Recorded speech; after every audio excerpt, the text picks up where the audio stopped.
August മാസം പിറന്നത് കലാഭവൻ നവാസ് എന്ന കലാകാരന്റെ അകാല വേർപാടിന്റെ വാർത്ത മലയാളികളെ അറിയിച്ചുകൊണ്ടാണ്. ചോറ്റാനിക്കരയിലെ ഷൂട്ടിംഗ് തീർത്ത് അതിവേഗം രഹനയ്ക്കും മക്കൾക്കുമരികിലേക്കെത്താൻ ആഗ്രഹിച്ചിരുന്ന നവാസിനെ കൃത്യം 1-ാം തീയതി രാവിലെ മുതൽ തളർത്തിയത് നെഞ്ചരിച്ചിൽ പോലെ അനുഭവപ്പെട്ട ആദ്യ വേദനയായിരുന്നു. കുറച്ചുനേരം അത് മൈൻഡ് ചെയ്യാതെ ഷൂട്ടിംഗ് ലൊക്കേഷനിലേക്ക് പോകാനുള്ള ഒരുക്കങ്ങൾ നടത്തിയ നവാസ് വേദന കുറയാതെ വന്നതോടെ ഭാര്യാപിതാവിനെയാണ് ആദ്യം വിളിച്ചത്.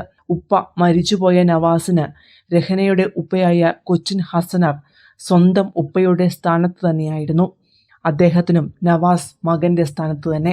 അത്രയധികം സ്നേഹവും ബഹുമാനവുമായിരുന്നു അവർ പരസ്പരം നൽകിയിരുന്നത്.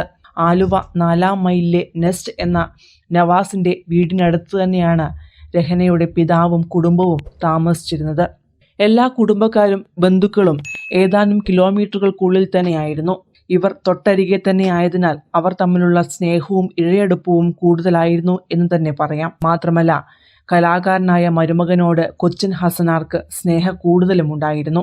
മകളെ കൈവെള്ളയിൽ കൊണ്ടു നടന്നിരുന്ന മരുമകനോട് അദ്ദേഹത്തിന് ബഹുമാനം മാത്രമേ ഉണ്ടായിരുന്നുള്ളൂ. അവർ തമ്മിലുള്ള സ്നേഹം ആരെയും കൊതിപ്പിക്കുന്ന ബന്ധമായിരുന്നു.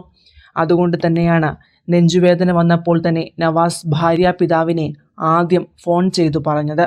ഉടൻ തന്നെ ഇത് വെച്ചുകൊണ്ടിരിക്കരുത്, നമ്മുടെ ഫാമിലി ഡോക്ടറെ തന്നെ ഒന്ന് വിളിച്ച് സംസാരിക്കാമെന്ന് രഹനയുടെ ബാപ്പ പറഞ്ഞതനുസരിച്ചാണ് നവാസ് ഡോക്ടറെ ഉടൻ തന്നെ കോണ്ടാക്ട് ചെയ്തത്.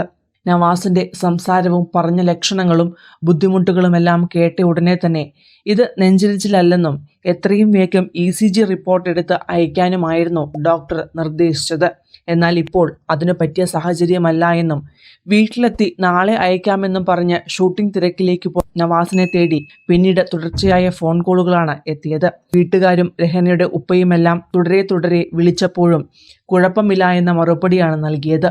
തുടർന്ന് ചങ്കിടിപ്പോടെയുള്ള പ്രാർത്ഥനയിലായിരുന്നു അവരും. വേദനകളും ശരീരത്തിന്റെ ബുദ്ധിമുട്ടുകളുമെല്ലാം മറച്ചുവെച്ച് ഒന്നും പുറത്തു കാണിക്കാതെയാണ് അന്ന് മുഴുവൻ ലൊക്കേഷനിൽ നവാസ് നിന്നത്. ഒടുവിൽ എങ്ങനെയൊക്കെയോ ഷൂട്ടിംഗ് പൂർത്തിയാക്കി വീട്ടിലേക്ക് പോകാൻ ഓടിപ്പാഞ്ഞ് ഹോട്ടൽ മുറിയിലേക്ക് എത്തിയപ്പോഴേക്കും വേദന കലശലാവുകയും വാതിൽ തുറന്ന് പുറത്തേക്ക് വരാനുള്ള ശ്രമത്തിനിടെ കുഴഞ്ഞു വീഴുകയുമായിരുന്നു. നവാസിന്റെ വേർപാടിന് ശേഷമുള്ള ദിവസങ്ങൾ നവാസിന്റെ പ്രിയപ്പെട്ടവർക്ക് കണ്ണീരിൽ കുതിർന്ന ദിവസങ്ങളായിരുന്നു. ഇപ്പോഴും അതങ്ങനെ തന്നെയാണ്. ഇദ്ദ എന്ന ചടങ്ങിന്റെ ഭാഗമായി ദിവസങ്ങളോളം മറയിരിക്കുന്ന രഹനയ്ക്കും ഒപ്പം 3 മക്കൾക്കും താങ്ങായും തണലായും ആ വീട്ടിൽ രഹനയുടെ പിതാവ് കൊച്ചിൻ ഹസനാറുണ്ട്.